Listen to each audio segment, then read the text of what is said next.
Hello everyone, welcome to Uddharshala. हमारी management approaches and theories की जो ये सीरीज चल रही है उसे हमने लास्ट क्लासेस में अपनी सभी थ्योरीज और अप्रोचेज को कवर कर लिया।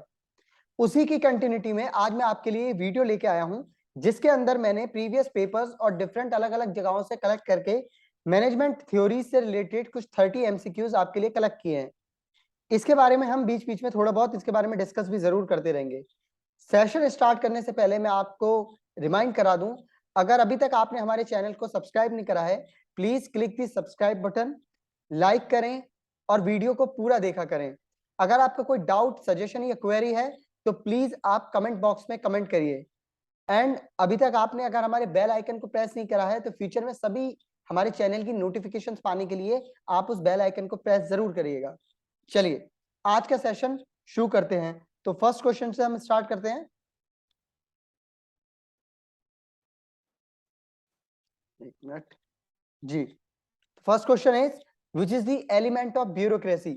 देखिए मैंने आपको बताया था ब्यूरोक्रेसी की जो हमारी थ्योरी थी ये किन्होंने दी थी? ये दी थी मैक्स वेबर ने।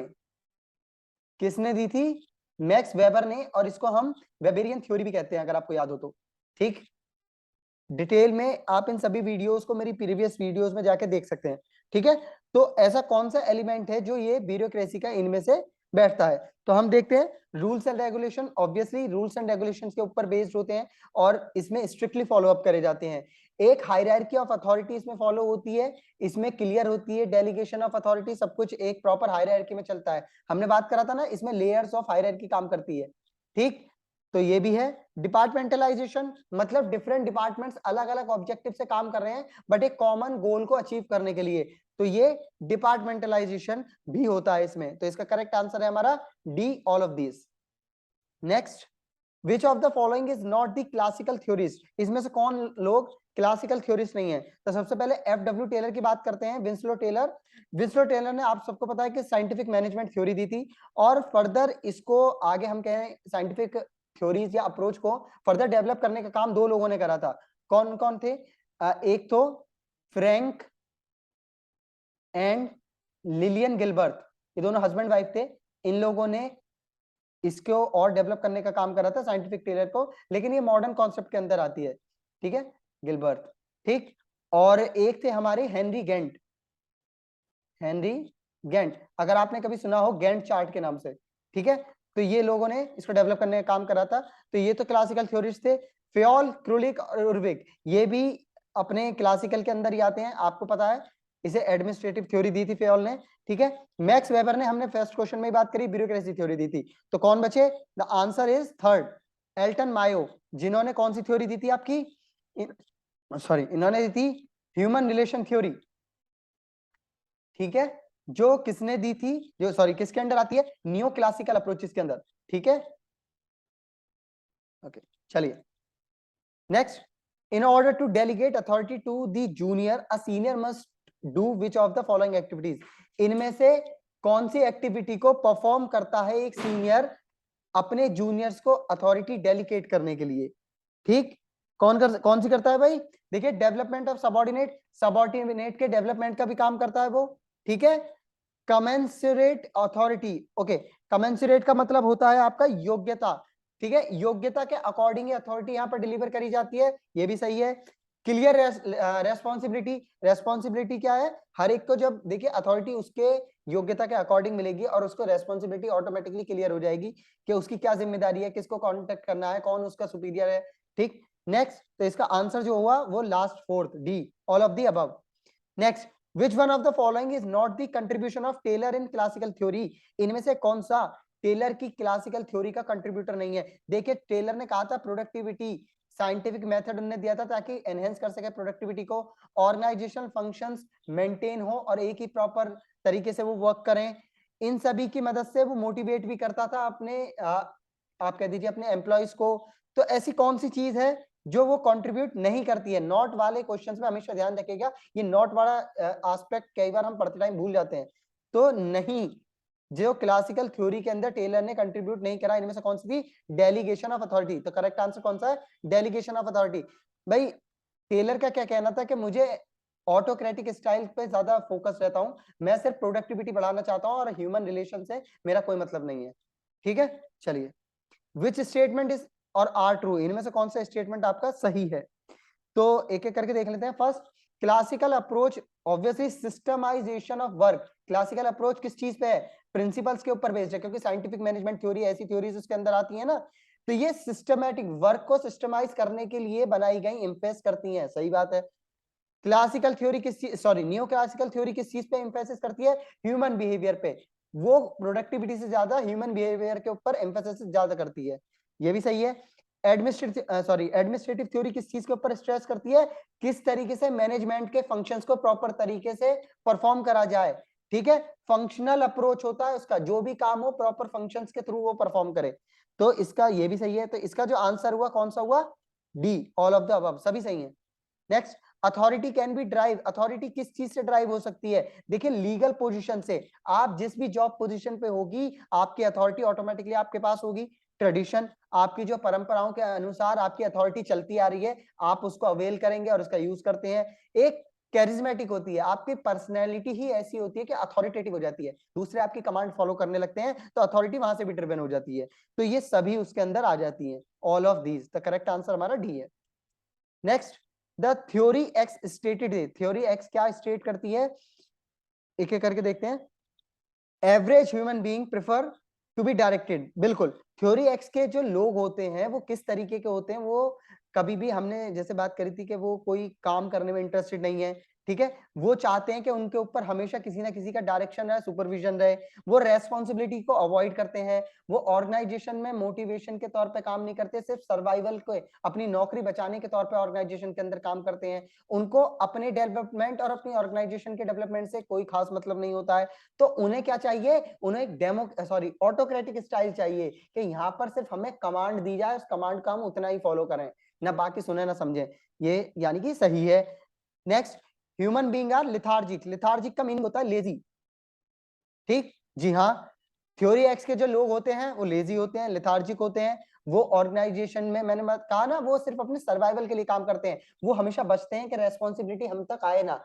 भाई क्यों ऑटोक्रेटिक स्टाइल फॉलो करते हैं? क्योंकि उन्हें पता है अगर डेमोक्रेटिक फॉलो होगी तो रेस्पॉन्सिबिलिटी उन्हें लेनी पड़ेगी, और वो रेस्पॉन्सिबिलिटी लेने से हमेशा बचना चाहते हैं, तो ये भी सही है। This theory represent traditional view. तो पहले ट्रेडिशनल व्यू क्या होता था कि आदमी काम देता था मैनेजर, और उसे वर्कर को कुछ ना, बाय हुक और बाय क्रूक काम करना होता था, उसे कोई मतलब नहीं होता था कि वो काम कैसे करके देगा। तो यहाँ पर जो ट्रेडिशनल व्यू था डायरेक्शन और कंट्रोल का, वो चाबुक के जोर वाला, वही काम फॉलो होता है थ्योरी एक्स के लोगों पे। तो यानी कि इसका जो ऑप्शन है वो डी, ये सही है। नेक्स्ट, एमबीओ के बेनिफिट्स क्या है? देखिए, मैनेजमेंट बाय ऑब्जेक्टिव, पहले एक बार देख लेते हैं होता क्या है। मैनेजमेंट बाय ऑब्जेक्टिव होता है, it is a strategic management. क्या होता है ये एक ऐसा मॉडल है जो स्ट्रेटेजीज को फॉर्म करने का काम करता है। किस लिए?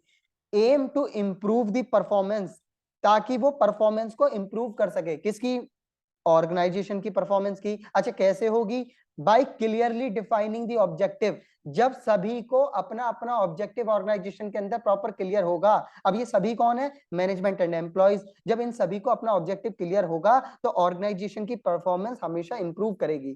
ठीक, तो बेनिफिट क्या है एमबीओ का इनमें से? अचीवमेंट ऑफ गोल, अगर सबको अपना क्लियर होगा तो गोल अचीव करने में बहुत आसानी हो जाएगी। इनका एम्फेसिस मैनेजरल एफर्ट्स को डेवलप करने में ज्यादा होता है, जी हाँ बिल्कुल होता है। बेसिस ऑफ सैलरी, सैलरी को एक बेस बन के चलते हैं, बट यहाँ पर ऑब्जेक्टिव एक लास्ट लॉन्ग, इसका क्या विजन या मिशन की तरह काम करता है, ये भी सही है। यानी कि इसका जो सही आंसर हुआ D, all of the above. ठीक है। Next, modern theory of organisation include, modern theory जो आई थी, ये इसके अंदर क्या चीजें इंक्लूड होती हैं? देखो हमने बताया था ना, मॉडर्न थ्योरी क्या होती है आपकी, क्लासिकल एंड न्यू क्लासिक का एक अपडेटेड वर्जन, एक बिल्कुल न्यू और कॉम्बिनेशन फॉर्म नहीं कह सकते, बट हाँ इसका मॉडिफाइड वर्जन होता है, और क्लासिकल से तो बिल्कुल ही कंट्रास्ट में काम करती है ये। तो ये क्या कहता है? The genetic societal system. ये सोसाइटल सिस्टम कौन सा होता है? सोसाइटल का मतलब होता है relating to society, which is relating to society, right? तो the genetic societal system involving the level of a cell society. ठीक, क्या होता है, देखिए जब आप सोसाइटी में होते हैं तो आप सोसाइटी का पार्ट होते हैं। यहाँ सोसाइटी का मतलब आप ऑर्गेनाइजेशन समझ लीजिए, आप किसी ऑर्गेनाइजेशन में, तो आप उस ऑर्गेनाइजेशन का पार्ट है। अब आपको अपना काम जब तक डिवाइडेड होके समझ में नहीं आएगा कि आपको क्या करना है, आपका रोल क्या है, आप किससे ऑर्डर लेंगे, किसको आप अपना रिपोर्टिंग करेंगे, तब तक आप ऑर्गेनाइजेशन में सही से काम नहीं करते। बट मॉडर्न थ्योरी इसी काम को कहती थी करने के लिए, यानी कि ये सही है। अगला है बी भैया, बी कहता है कि और मॉडर्न थ्योरी क्या है, एक ओपन सिस्टम के तौर पे काम करता है। ओपन सिस्टम कौन सा होता है, जो आपको रिजुविनेट करने में मदद करता है, ग्रोथ, उसमें एक काबिलियत होती है। रिजुविनेट का मतलब होता है कि पुनर्निर्माण, पुनर्जीवित या यौवनवान आप कह सकते हैं।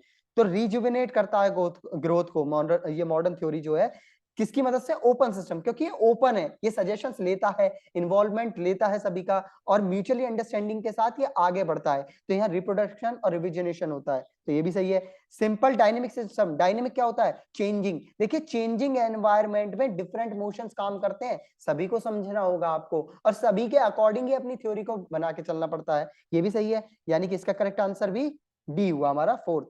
ठीक, नेक्स्ट इन दिस क्वेश्चन, देखिए ये वाले जो क्वेश्चंस हैं असर्टेन एंड रीजन वाले, पहले कंपैरेटिवली हम देखें तो नेट का जो स्टैंडर्ड हो गया है ना, वो लोग कहते हैं काफी टफ या हाई हो गया है। वो क्यों हुआ है, वो इसी टाइप के क्वेश्चंस की वजह से हुआ है। एक असर्टन दे दिया जाता है, एक स्टेटमेंट दे दिया जाता है, और उसका रीजन दे दिया जाता है। अब इस वाले टाइप के क्वेश्चंस में आपको बताना होता है क्या ए सही है या आर सही है या दोनों सही है, तो क्या रीजन जो है वो असर्टन का सही एक्सप्लेनेशन है या नहीं है। तो आपको ये चार ऑप्शंस में से एक चुनना होता है। तो चलिए इस वाले क्वेश्चन में जो असर्टन है वो हम देख लेते हैं, और फिर उसका रीजन देखते हैं। तो देखते हैं क्या क्या सही है। साइंटिफिक मैनेजमेंट एक फिलोसफिकल ऑर्गेनाइजेशन थ्योरी है, बिल्कुल है, क्यों नहीं है। फिलोसफिकल एस्पेक्ट के ऊपर ही बात करती है, पहले बेसिक नीड की रिक्वायरमेंट से शुरू हो जाती है। नेक्स्ट, साइंटिफिक मैनेजमेंट किस चीज से है भैया, it's with only that range of human behaviour which relate to production. यानी ये ह्यूमन रिलेशन की बात करेगा, लेकिन सिर्फ उतनी रेंज तक बात करेगा जहां प्रोडक्शन से रिलेटेड है। कंप्लीट ह्यूमन बिहेवियर के ऊपर कोई डिपेंडेंट काम नहीं होता इसके अंदर। जितना काम प्रोडक्शन या प्रोडक्टिविटी को इंक्रीज करने के लिए मददगार होगा एक ह्यूमन बिहेवियर पे काम करने के लिए, उतना ही करती है, ये भी सही है। तो ये दोनों सही भी है, और ये रीजन इसका ए वाले का सर्टेन का बिल्कुल सही है, तो इसका जो आंसर हुआ ए हुआ। चलिए, विच ऑफ द फॉलोइंग इज और आर लिमिटेशन ऑफ एमबीओ, देखिए इसका कौन सी आपको लिमिटेशन दिखती है, एक बार देख लेते हैं। It is a pressure oriented, जी हाँ, ये प्रेशर ओरिएंटेड होती है, और ये रिजल्ट लेना चाहती है, सिर्फ इसका फोकस होता है, ऑब्जेक्टिव क्लियर है, और ऑब्जेक्टिव मुझे इसलिए आपको क्लियर कर रहा हूं कि मुझे आपसे इससे रिजल्ट चाहिए, तो प्रेशराइज ज्यादा करती है। ये रेसिप्रोकल कॉन्फ्लिक्ट भी पैदा करती है विद इन ऑर्गेनाइजेशन। ये कॉर्पोरेटिव स्पिरिट नहीं पैदा कर पाती। देखिए मैनेजमेंट जब अपने ऑब्जेक्टिव को हर एक को इंडिविजुअल डिफाइन करती है, लेकिन ये आप श्योरिटी नहीं दे सकते कि हर कोई म्यूचुअली अंडरस्टैंडेबल होकर ऑर्गेनाइजेशन के गोल को अचीव करने के लिए ही काम करेगा। तो यहाँ पर कॉपरेशन की थोड़ी सी कमी रह जाती है। तो ये तीनों इसके लिमिटेशंस हैं, तो इसका करेक्ट आंसर डी हुआ। ठीक, ओके, चलिए आगे चलते हैं। The managerial grid theory, managerial grid theory किसने दी थी भाई, ये थ्योरी दी थी ब्लेक एंड मॉर्टन ने। इनका पूरा नाम क्या था, R R Blake and J dot S dot Mouton, ये इनका पूरा नाम था, जरूर रिमाइंड करके रखिएगा। चलिए, सिस्टम अप्रोच किस चीज को कंसिस्ट करके रखती है, मैनेजमेंट की सिस्टम अप्रोच जो है वो किस चीज को कंसिस्ट करती है, इंफॉर्मेशन रिक्वायरमेंट बिल्कुल चाहिए, तभी सिस्टम प्रॉपर तरीके से फ्लुएंटली काम करेगा। इनपुट कंप्लीट नहीं होगा तो आउटपुट कहां से निकाल के देगा। कम्युनिकेशन मेथोडोलॉजी एक पूरे प्रोसेस हायरार्की के अंदर काम करता है, और सभी एक दूसरे के साथ इंटरकनेक्टेड होते हैं, कम्युनिकेशन स्ट्रांग होना चाहिए। डिसीजन मेकिंग टेक्निक्स यूज करते हैं इसमें डिफरेंट तरीके से, प्रोसेस जब हम करते हैं तो अलग अलग मेथोडोलॉजीज इसके अंदर यूज करी जाती हैं, यानी कि इसका भी आंसर डी है। चलिए 14 क्या कहता है, इनमें से कौन सा स्टेटमेंट आपका ट्रू है, ठीक है, एक या सभी या दो, कौन से हैं, तो देख लेते हैं। पहला कह रहा है कि थ्योरी एक्स के अकॉर्डिंग मैनेजर कौन होते हैं, ये लेजी होते हैं, अपने काम को पसंद नहीं करते, शिर्क वर्क को बिल्कुल कम करने की कोशिश करते हैं, और क्लोज सुपरविजन और पनिशमेंट इनको चाहिए। मैंने अभी इसके बारे में बात करी थी, तो ये भी उसी तरीके से बिल्कुल ये सही है। Individual collectivism reflects the relationship between, देखिए जब आदमी इंडिविजुअली कलेक्टिविज्म के ऊपर काम करता है, खुद ही यानी कलेक्टिवली वर्क करने की कोशिश करता है अपने ग्रुप मेंबर्स के साथ, या सभी इंफॉर्मेशन को सिंगल बेसिस के ऊपर परफॉर्म करने की कोशिश करता है, तो वो इफेक्ट डालता है अपने और ग्रुप के रिलेशनशिप के ऊपर, राइट, ये भी सही है। अगला है masculinity and feminity portrays a culture group dominant value system. जी हाँ, देखिए चाहे पुरुष प्रधान समाज बनाए आप या महिला प्रधान समाज बनाए आप, ठीक है, ये दोनों ही जब इंडिविजुअली किसी ग्रुप को डोमिनेट करने लगेगा, ठीक है, तो ये कल्चर ग्रुप जब पोर्ट्रे करा जाता है, यानी कि जब भी हम खाली एक फेमिनिज्म या मैस्कुलिन की बात करने लगते हैं, तो आप वहां दूसरे वैल्यू सिस्टम को डोमिनेट करने की बात करते हैं। बिल्कुल यहां भी सही है, यानी कि ये सभी आपके सही हैं, इसका करेक्ट आंसर हुआ डी। Next, power. पावर कैसे एक्वायर्ड हो सकती है भाई? एक रिवॉर्ड पावर होती है। जी हाँ, रिवॉर्ड से आपके पावर आती है, आपको रिकॉग्निशन मिलता है, आपके पास दूसरे एस्पेक्ट्स क्लियर हो जाते हैं, लोग आपको पहचानने लगते हैं और एक सेंस ऑफ पावर क्रिएट हो जाती है, एक इन्फ्लुएंस आपके अंदर क्रिएट हो जाता है। सही है। कोहेसिवनेस, जी हाँ, आप कोहेसिव भी हो जाते हैं, आपको पावर चाहिए, ये कोहेसिवनेस आपको प्रोवाइड कराता है। देन लेजिटिमेसी, देखिए कुछ पावर होती है जो आपको लेगेसी से प्राप्त होती है, आपके परदादा से, आपके दादा से, आपसे तो आपके बच्चों तक, ये लेजिटिमेसी वाइज चल रही है। ठीक, ये भी सही है, यानी कि इसका भी करेक्ट आंसर हमारा डी हुआ। नेक्स्ट, इन दी क्वेश्चन, देखिए ये वो आ गया असर्शन और रीजन वाला क्वेश्चन, तो इसका स्टेटमेंट पढ़ लेते हैं। Maslow need of hierarchy theory water tight compartment की तरह काम करते हैं। बिल्कुल हाँ जी, देखिए क्या कहता है मैस्लो की थ्योरी कि आपके पास 5 डिफरेंट स्टेजेस हैं। ये क्या कहता है कि ये सभी अपने आप में बड़ी स्ट्रांग है, वाटर टाइट है। क्यों?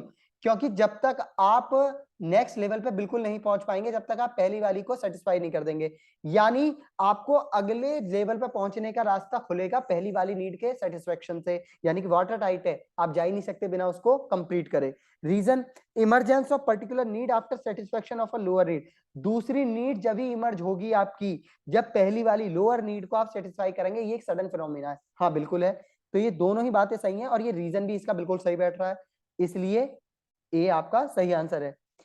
अगला एक और क्वेश्चन इसी टाइप का है, देखिए, a manager dealing with trained subordinate can afford to operate a wider span. आपको याद हो, आपने अगर 14 प्रिंसिपल्स में स्पैन ऑफ कंट्रोल के बारे में सुना हो, स्पैन ऑफ कंट्रोल क्या होता है? एक मैनेजर है, वो अपने अंडर कितने लोगों को हैंडल कर सकता है, इसे कहते हैं स्पैन ऑफ कंट्रोल। अब मान लीजिए वो 5 लोगों को हैंडल कर सकता है और ऑर्गेनाइजेशन ने उसे 6 दे दिए, तो वो इस एक पे भी प्रॉपर ध्यान नहीं देगा और बाकी 6 की भी 5 की भी प्रोडक्टिविटी गिरा देगा। और अगर वो 3 को हैंडल कर सकता है और आप सिर्फ उसे 2 मतलब सॉरी 5 हैंडल कर सकता है और आप उसे 3 दे रहे हैं, तो भी वो प्रोडक्टिविटी, यानी कि इन 2 का तो नुकसान ही कर रहा है ना वो। ठीक है, तो स्पैन ऑफ कंट्रोल कह रहा है कि अगर आपको जितने सबऑर्डिनेट ट्रेन मिलेंगे उतना बेहतर, उतना लंबा चौड़ा सॉरी आपको वाइडर स्पैन मिलेगा, तो ये सही है। ठीक, trained subordinate carry on their function without much frequent reference to this superior. तो ये ट्रेंड, अगर जो जितने ज्यादा आपके सबऑर्डिनेट ट्रेंड होंगे वो डिफरेंट फंक्शंस को अपने लेवल पे परफॉर्म करना पसंद करेंगे बिना सुपीरियर को रेफर करे, या रेफर करने बात करने की हम कह सकते हैं बिना उसके सुपरविजन के। ठीक है, तो ये भी सही है, तो ये दोनों एक दूसरे को करेक्ट एक्सप्लेनेशन भी दे रहे हैं, तो इसका ए आंसर हो गया। Hawthorne experiment relate to which of this theories? भैया किस थ्योरी से रिलेट करती है? तो ये करती है ह्यूमन रिलेशन से, है ना। अब ये ह्यूमन रिलेशन क्या था? देखिए शिकागो के अंदर हॉथरॉन क्या है एक्सपेरिमेंट, ये यूएसए अमेरिका के अंदर शिकागो एक शहर है, उसके अंदर हॉथरॉन हॉथरॉन वर्क्स नाम की एक जगह है, वहां पर एक कंपनी है, उस कंपनी के अंदर ये एक्सपेरिमेंट को परफॉर्म करा गया था, तो इसलिए इस जगह की वजह से इसको हॉथरॉन एक्सपेरिमेंट नाम दिया गया। आई होप क्लियर होगा। नेक्स्ट 19 बात कर लेते हैं कि साइंटिफिक मैनेजमेंट का फीचर कौन कौन से हैं। ठीक है, देखिए अगर हम देखें साइंटिफिक मैनेजमेंट के फीचर्स, तो पहला डिफरेंट पीस रेट सिस्टम। ये डिफरेंट पीस रेट सिस्टम इसका फीचर नहीं है, इसकी टेक्निक है। ठीक, क्या है? जैसा हमने बात करा कि फॉर एग्जांपल ऑर्गेनाइजेशन में देखिए सबको आप एक जैसे वेजेस या सैलरी प्रोवाइड नहीं कर सकते, उसका डिमोटिवेशन होगा दूसरे का। क्यों होगा? कि आपको एक दिन में अगर 10 घंटे काम कर रहे हो, तो एक तो बंदा 50 यूनिट प्रोड्यूस कर रहा है, एक बंदा 10 यूनिट प्रोड्यूस कर रहा है, तो दोनों को इक्वली वेजेस मिल रही है, ये उसके लिए तो डिमोटिवेशन काम करेगा ना, जो ज्यादा प्रोडक्शन दे रहा है। तो क्या कहता है ये सिस्टम कि आप क्या करेंगे, आप पर यूनिट के हिसाब से पे करिए, हर यूनिट का मान लीजिए 10 रुपए आपने रख दिया है, तो जो भी जितना प्रोडक्शन करेगा उसके अकॉर्डिंग उसको पेमेंट मिल जाएगी। इससे मोटिवेशन भी फैक्टर होगा और प्रोडक्शन लेवल भी बढ़ेगा, राइट। तो ये नहीं है, यानी कि सेकंड हमारा है, जी हाँ, ये साइंटिफिक अप्रोच है वर्क की, बिल्कुल सही है। कॉपरेशन बिटवीन मैनेजर और वर्कर्स करती है साइंटिफिक मैनेजमेंट, हाँ यही कोशिश करती है, तभी तो वो प्रोडक्टिविटी बढ़ाएगी। अगला स्टैंडर्डाइजेशन, देखिए ये भी टेक्निक के अंदर आता है, टूल्स एंड मशीन्स के सभी स्टैंडर्डाइज एक पैरामीटर सेट कर देना। Selection of scientific selection of workman, workman का जो सिलेक्शन है वो साइंटिफिक तरीके से होना चाहिए। ठीक, तो इसका करेक्ट आंसर क्या हुआ? C. Next, which theory is closely related to bureaucratic theory of Weber, Weber की ब्यूरोक्रेटिक थ्योरी के साथ सबसे ज्यादा करीबी कौन सी है? तो वो है आपकी एडमिनिस्ट्रेटिव थ्योरी, उससे सबसे ज्यादा रिलेट करती है। साइंटिफिक तो अलग ही कंट्रास्ट में बात करती है। कंटिजेंसी कहती है सिचुएशनल के अकॉर्डिंग होगा। सिस्टम मैनेजमेंट एक अपने प्रॉपर सिस्टम और प्रॉपर हायरार्की के अकॉर्डिंग काम करती है। तो जो ब्यूरोक्रेसी के अंदर काम करती है उससे क्लोजली रिलेटेड है वो आपकी एडमिनिस्ट्रेटिव है। Next, Hawthorne study have proved that, क्या प्रूव करा है हॉथरॉन स्टडी ने? बात कर लेते हैं एक बार।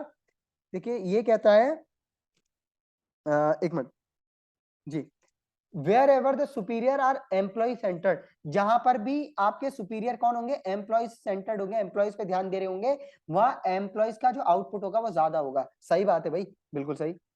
वेयर एवर द सुपीरियर, जहां भी सुपीरियर प्रोडक्शन सेंटर हो गए, सिर्फ प्रोडक्शन के ऊपर ध्यान देंगे, वहां पे एम्प्लॉय का आउटपुट ज्यादा होगा। क्यों ज्यादा होगा? बिल्कुल भी नहीं होगा, ये गलत है भाई। जब आप सिर्फ प्रोडक्शन के ऊपर ध्यान दे रहे हैं, इंसान के ऊपर ध्यान ही नहीं दे रहे, तो उसका प्रोडक्शन कैसे बढ़ेगा? नहीं बढ़ेगा।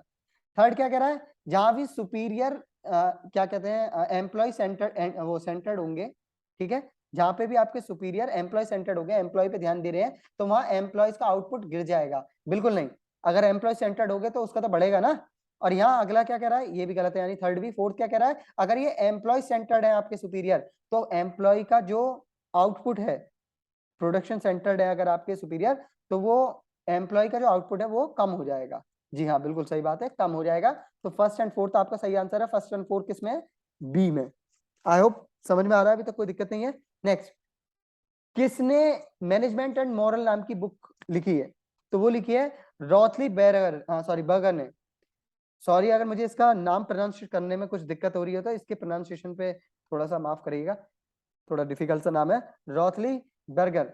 ठीक है, इन्होंने मैनेजमेंट एंड मॉरल नाम की ये बुक लिखी है। अगला, ये असर्शन वाला फिर से आ गया, चलो अच्छी बात है, बड़ा मजा आता है इस टाइप के क्वेश्चंस में। Next, the neglect of the human side of organisation has been one of the major criticism of Taylorism. Scientific management theory, यानी जिसे हम टेलरिज्म के नाम से भी जानते हैं, वो कंप्लीटली ह्यूमन साइड को इग्नोर या नेग्लेक्ट करती है ऑर्गेनाइजेशन के अंदर। सही है भाई। अगला रीजन क्या कह रहा है इसका? टेलर और उसके फॉलोअर क्या करते थे? ऑर्गेनाइजेशन को मैकेनिस्टिकली देखते थे, यानी ऑर्गेनाइजेशन को एक मशीन की तरह देखते थे और ऑर्गेनाइजेशन के एम्प्लॉय को उसके पार्ट्स की तरह देखते थे। ठीक, पेज की तरह, ठीक है, उसके नट बोल्टों की तरह, ये उसकी तरह देखते थे इसको। तो हाँ, ये भी सही है और ये इसका रीजन भी बिल्कुल सही बैठ रहा है। तो सही आंसर हुआ इसका ए। चलिए अगला है science not rule of thumb. ये जो आपको टेलर ने प्रिंसिपल दिया था, इसका मतलब क्या है? तो इसका प्रिंसिपल मतलब है कि one best way of doing a task, एक टास्क को करने के लिए एक ही बेस्ट तरीका होना चाहिए जो साइंटिफिक हो और आपको बेहतर और ज्यादा से ज्यादा प्रोडक्टिविटी प्रोवाइड करे। सही है।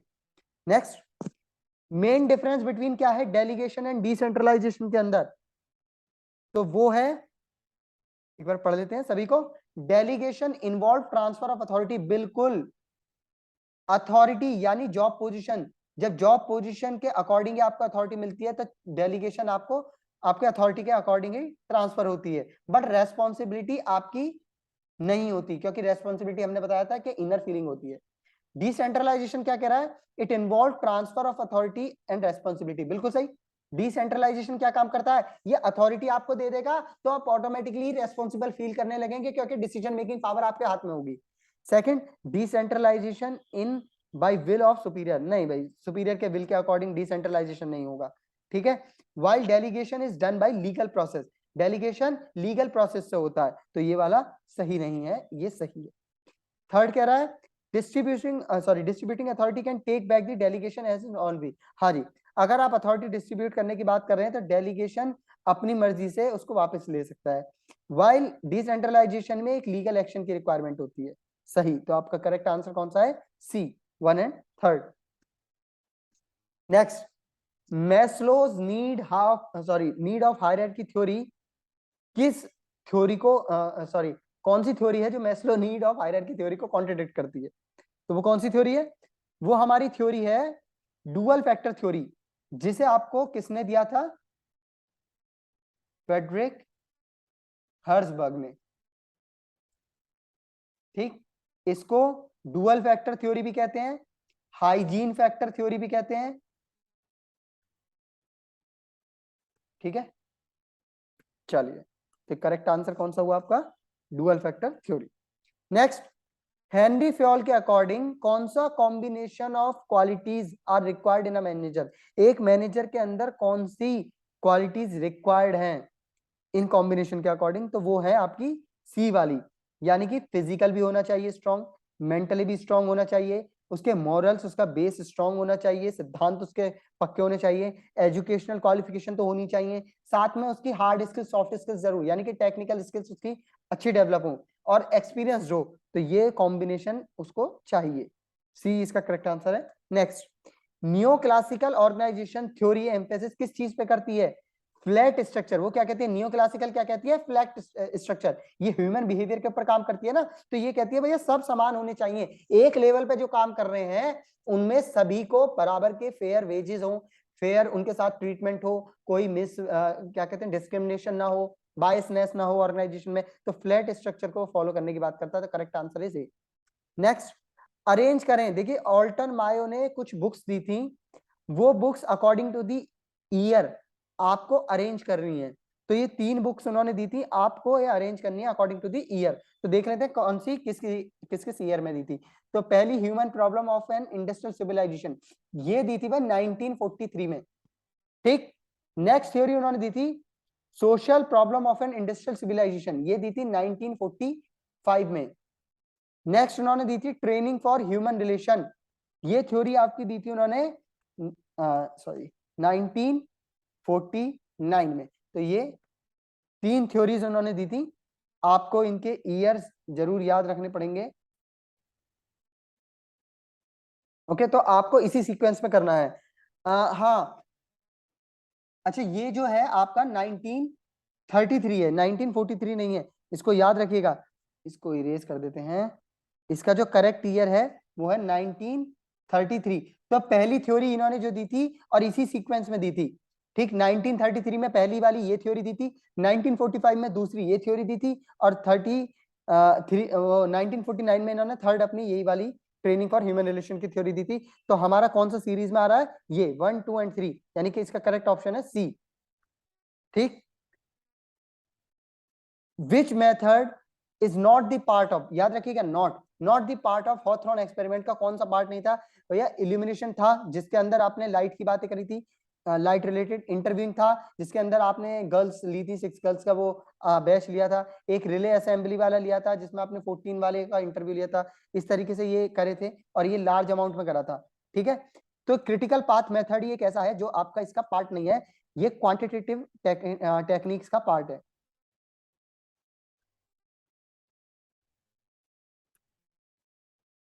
क्वांटिटेटिव टेक्निक्स का पार्ट है ये। ठीक है, इसके अंदर आपको याद हो सीपीएम, क्रिटिकल पाथ मेथड, और part programme evaluation review technique, ये सभी हमने पढ़े थे। ठीक है, आई होप आपको ये सभी एमसीक्यू समझ में आए हैं, और मैंने कोशिश करी है कि आपको इनसे रिलेटेड थोड़ी इंफॉर्मेशन प्रोवाइड करने की। फिर भी अगर कोई रह जाता है तो मैं अलग, जब हमारा ये पूरा मैनेजमेंट वाले, हम कोशिश करेंगे जितनी जल्दी से जल्दी कंप्लीट कर दें, उसके बाद हम इसको और एमसीक्यूज आपके लिए इसी टाइप के लेके आएंगे, तो डिफरेंट उसके अंदर अलग अलग पेपर को सॉल्व करने की कोशिश करेंगे। चलिए, लाइक दी वीडियो, कमेंट करिए अगर आपको कोई क्वेरी है, कोई डाउट है, या कोई इन्फॉर्मेशन आप हमें देना चाहते हैं। शेयर करिए प्लीज ज्यादा से ज्यादा अपने फ्रेंड्स से, अपने रिलेटिव से, ताकि हम मोटिवेट हों इसी तरह के इन्फॉर्मेटिव वीडियोस को और बनाने के लिए। सब्सक्राइब कीजिए प्लीज हमारे चैनल को, and please press the bell icon, so that future में आने वाली हमारी सभी वीडियोस की नोटिफिकेशन आपको टाइम पे मिल जाए। वन मोर रिक्वेस्ट कि आप लोग प्लीज वीडियो को पूरा देखा करिए। Thank you, have a nice day.